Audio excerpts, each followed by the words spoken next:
Welcome to the Misha Mechanics Training video number 2. In this video, we will be discussing goal line mechanics. Let's get started. Let's start with a play from an NCAA game that illustrates why it is so important to utilize our goal line mechanics and why we should be on the goal line ahead of the runner. The wing officials' mechanics on this play were outstanding in arguably the biggest play of the game, as Team A is attempting a 2-point conversion in overtime that will determine the winner of the game. Note that the wing official is at the goal line and is several yards deep out of bounds along the goal line to put himself in great position to make this call. Touchdown, runner's body part down before the ball crosses the goal line, or did the ball touch out of bounds before touching the pylon? You make the call.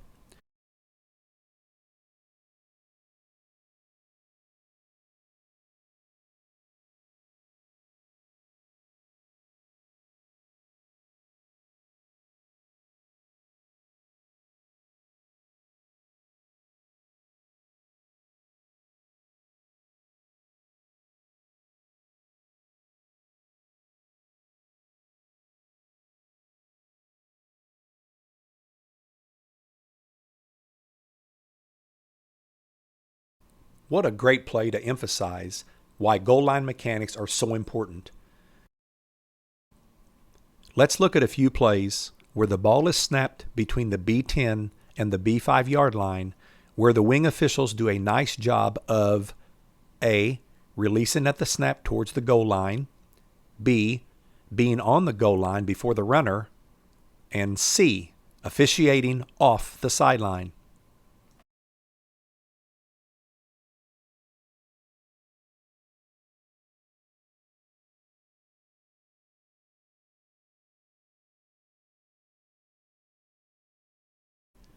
On this play, the ball is snapped at the B10.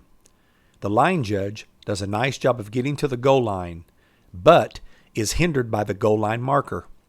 During pregame, be sure to move the goal line marker further back away from the sideline. This will allow the line judge to anchor out of bounds along the goal line. In this play, the ball is snapped at the B7. The line judge breaks towards the goal line at the snap and is in great position to rule catch, no catch in the back corner of the end zone.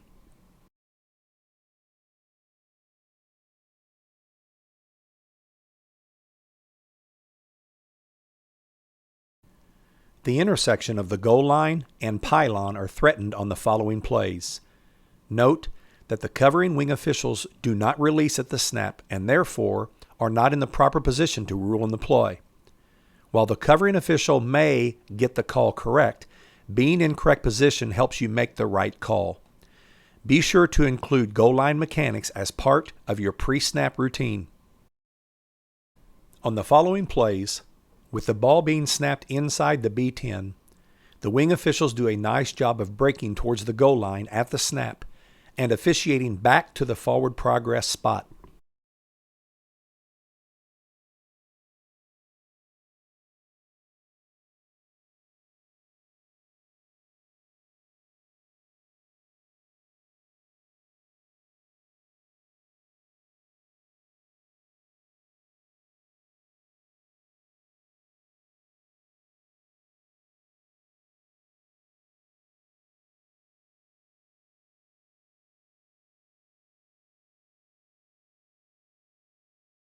Now let's look at a few plays where the ball is snapped between the B5 and Team B's goal line, where the wing officials do a nice job of A.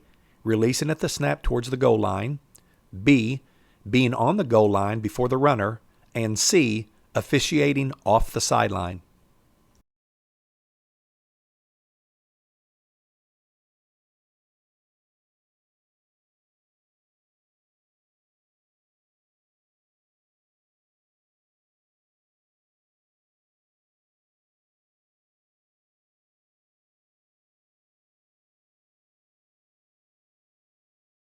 On this play, Team A's line to gain is the B1. The wing official releases to the goal line at the snap, and as runner A4 heads towards the pylon, the wing official backs up away from the goal line diagonally out of bounds towards the B1. Ideally, we'd like to see the wing official back up out of bounds along the goal line. Remember during your pregame discussion with the chain crew to remind them that they should back up out of harm's way with the chains in this situation. The head linesman does a nice job of releasing to the goal line after the ball is snapped from the B3.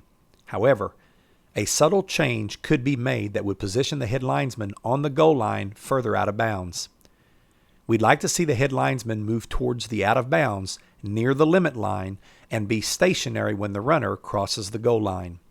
Again, an overall nice job by the head linesman being in the right position. Our final play is an example of excellent reverse mechanics. Team A has the ball at their own 2-yard line, 1st and 10. When the ball is snapped, both wing officials immediately release to the back of Team A's goal line and then move forward to officiate when the goal line is not threatened. Good luck throughout the season. Include goal line mechanics in your pregame discussions as part of your pre-snap routine so that you are in proper position whenever Team A is snapping between the B10 and Team B's goal line, or between the A5 and Team A's goal line.